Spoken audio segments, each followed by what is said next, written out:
Everyone, welcome to Takshila Law Academy, and this is the first class for Uttar Pradesh Regulation of Urban Premises Tenancy Act 2021. तो देखिए आपके जो syllabus में है, अगर हम सिलेबस की बात करते हैं यूपीपीसीएसजे की, तो उसमें आपका 1972 भी आता इंक्लूडेड है प्लस 2021 भी इंक्लूडेड है। तो पढ़ना किस तरह से, ऐसा नहीं है कि आपको दोनों अलग अलग पढ़ना है। 2021 को हम रिलेट करके पढ़ेंगे विद 1972। तो अभी जो हम पढ़ेंगे वो है फ्रॉम द हिस्ट्री की जरूरत क्या थी टेनेंसी एक्ट की। तो बेसिकली जिस टाइम पे अगर हम 1947 की बात करते हैं, तो 1947 में क्या हुआ था कि इंडिया में इंडस्ट्रियलाइजेशन बहुत हो रहा था, बहुत लोग बाहर से आ रहे थे। इंडिया में पार्टीशन भी हुआ था, पार्टीशन ऑफ द कंट्री हुआ था। फिर उसके साथ साथ जो पॉपुलेशन थी वो कहते हैं गांव की तरफ से शहर की तरफ लोग बढ़ रहे थे। गांव में लोग रह रहे थे लेकिन वो इंडस्ट्रियलाइजेशन की वजह से या काम के लिए, वर्क के लिए वो कहाँ जा रहे थे, शहर की तरफ बढ़ रहे थे। तो ग्रेजुअली क्या हुआ, लोगों ने बहुत ज्यादा सिटीज में आना शुरू कर दिया और अर्बन जो प्रॉपर्टी थी, जो शहरी नगरीय कहेंगे, नगरीय जो प्रॉपर्टी थी, शहरी जो प्रॉपर्टी थी, उसके वैल्यू क्या होने लगी, बढ़ने लगी। अब उस टाइम पे क्या था कि ऐसा कोई टेनेंसी एक्ट नहीं था, तो जितने भी मकान मालिक थे, जितने भी लैंडलॉर्ड थे, उन्होंने क्या किया, रेंट बढ़ाना शुरू कर दिया।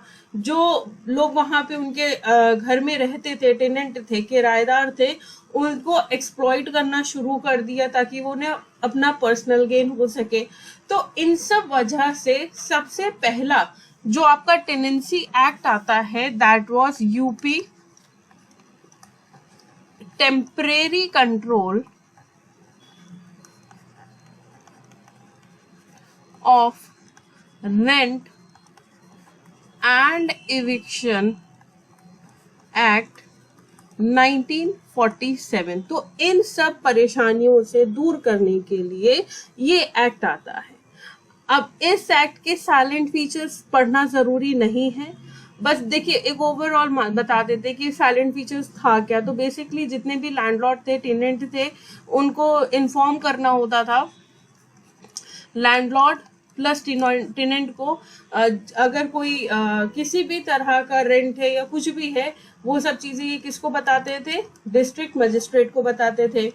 उसके साथ साथ वैकेंसी यानी कि अगर लैंडलॉर्ड के घर में कोई कमरा खाली है तो वो डिस्ट्रिक्ट मजिस्ट्रेट को बताएगा कि भाई मेरे घर में कमरा खाली है। टेनेंट बताएगा कि मुझे जरूरत है, तो डिस्ट्रिक्ट मजिस्ट्रेट क्या करेगा, अलॉट करता था।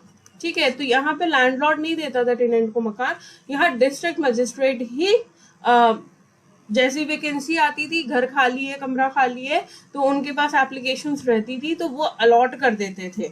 उसके साथ साथ किसी भी पर्सन को, किसी भी टेनेंट को राइट नहीं था कि वो उसे सबलेट कर सके या उसे लेट आउट कर सके, यानी कि लैंडलॉर्ड को अधिकार नहीं था कि वो टेनेंट रख सके विदाउट मतलब कि रखेगा तो डिस्ट्रिक्ट मजिस्ट्रेट रखेगा, वरना लैंडलॉर्ड नहीं रख सकता है। और टेनेंट के पास अधिकार नहीं था कि वो सबलेटिंग कर सके। तो इस तरह की चीजें होती थी। उसके साथ साथ जो रेंट पेएबल होता था, जो भी टेनेंट देगा, वो कौन फिक्स करता था, वो डिस्ट्रिक्ट मजिस्ट्रेट ही फिक्स करता था। उसके साथ साथ अगर हम लैंडलॉर्ड की अगर बात करें, सूट ऑफ इजेक्टमेंट, वो केवल और केवल एक्ट में जो ग्राउंड्स दिए थे, 1947 के जो एक्ट थे उसमें जो ग्राउंड्स दिए गए थे, सिर्फ उतने तक ही सीमित था। ठीक है, और इसमें जो सारी कह सकते हैं पावर थी, वो सारी पावर डिस्ट्रिक्ट मजिस्ट्रेट के पास होती थी। तो इसमें अगर बात की जाए तो अगर आप खुद भी एक कॉमन सेंस लगाइए कि भाई डिस्ट्रिक्ट मजिस्ट्रेट के पास इन्होंने सारी पावर दे दी।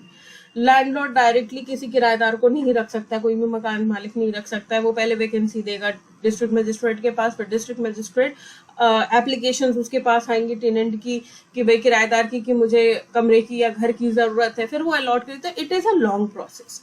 दूसरी बात, डीएम है, और जब इतनी ज्यादा पावर आ जाती है तो उसका मिसयूज भी होता ही होता है। तो बेसिकली अगर हम बात करें कि जो अलॉटमेंट ऑर्डर था वो मैक्सिमम उन्हीं लोगों के फेवर में जाता था जिससे डीएम क्या थे, इंफ्लुएंस से। एक्स पार्टी रिपोर्ट बनती थी रेंट कंट्रोल इंस्पेक्टर की, बहुत ज्यादा कंट्रोवर्सीज होने लगी थी कि भाई existence and non existence of the vacancy, यानी कि घर खाली है नहीं है, इस चीज को लेके बहुत ज्यादा मतलब कि प्रॉब्लम्स बहुत ज्यादा जनरल लोगों को फेस करनी पड़ी। अब उसकी वजह से क्या हुआ, बहुत सारे केसेस, बहुत सारा लिटिगेशन कोर्ट में आ गया, अलग अलग कोर्ट में। तो इस वजह से गवर्नमेंट ने नया एक्ट पास किया and the act was UP urban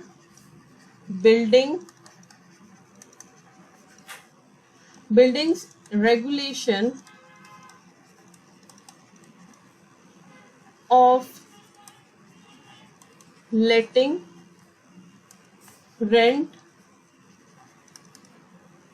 and eviction act 1972, जो कि है आपका एक्ट नंबर सबके याद रखिएगा 13 ऑफ 1972, क्योंकि ये चीज एचजेएस में पूछी जाती है और लोअर डिवीजन में भी पूछी जाती है, तो इम्पोर्टेंट है। तो यहाँ पे फिर 1972 आता है। अब देख लेते हैं कि 1972 के साइलेंट फीचर्स क्या क्या हैं, क्योंकि 1972 भी पढ़ना है आपको, 2021 भी पढ़ना है।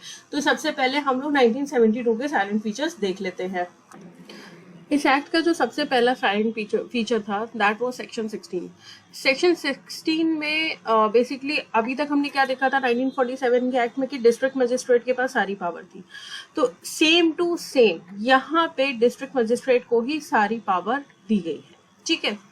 तो यहाँ पे जो क्वेश्चन था रिगार्डिंग अलॉटमेंट, उसको ज्यादा इन्होंने जरूरत नहीं समझा कि इसे सॉल्व करना चाहिए, तो उन्होंने सिंपल सेम टू सेम कर दिया।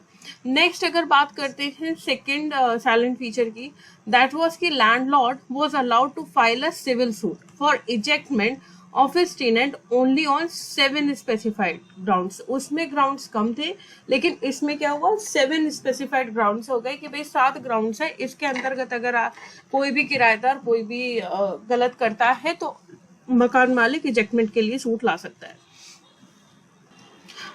इससे पहले एक्ट में डिस्ट्रिक्ट मजिस्ट्रेट के पास सारी पावर थी, लेकिन सेक्शन 21 की जब हम बात करते हैं तो सेक्शन 21 में एक प्रिस्क्राइब्ड अथॉरिटी की बात की गई है, जो कि एक जुडिशियल ऑफिसर था।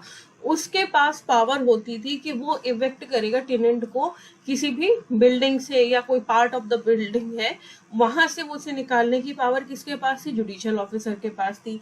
लेकिन इसमें एक कंडीशन थी कि जो लैंडलॉर्ड था उसको वो प्रॉपर्टी या the part of the premises उसे अपने बोनाफाइड यूज के लिए चाहिए था। नेक्स्ट आता है कि कोई भी टेनेंट सबलेट नहीं कर सकता था अपनी बिल्डिंग को, कहीं पे भी अपने प्रीमाइसेस, रेंटेड प्रीमाइसेस को सबलेट नहीं कर सकता था।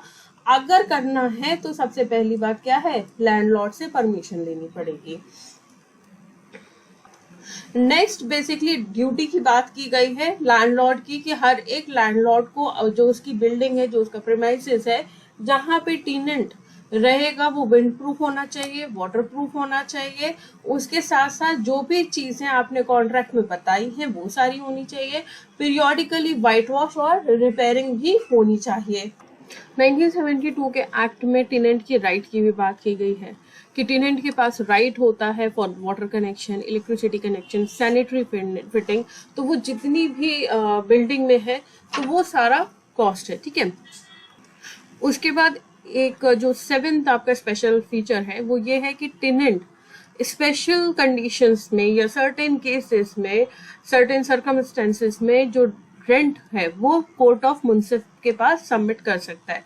ये प्रोविजन आपका 2021 वाले कह सकते हैं कि एक्ट में भी है, जिसमें की बात की गई है कि टेनेंट का अगर लैंडलॉर्ड के साथ किसी तरह का डिस्प्यूट हो गया है, या लैंडलॉर्ड ने रेसिप्ट देने से मना कर दिया है, या जो प्रोमाइसेस है उसे सोल्ड ऑफ कर दिया है, एंड टेनेंट कहीं ना कहीं he is in a dilemma कि उसे किसके पास सबमिट करना है, तो वहां पे भी वो कोर्ट के पास सबमिट कर सकता है।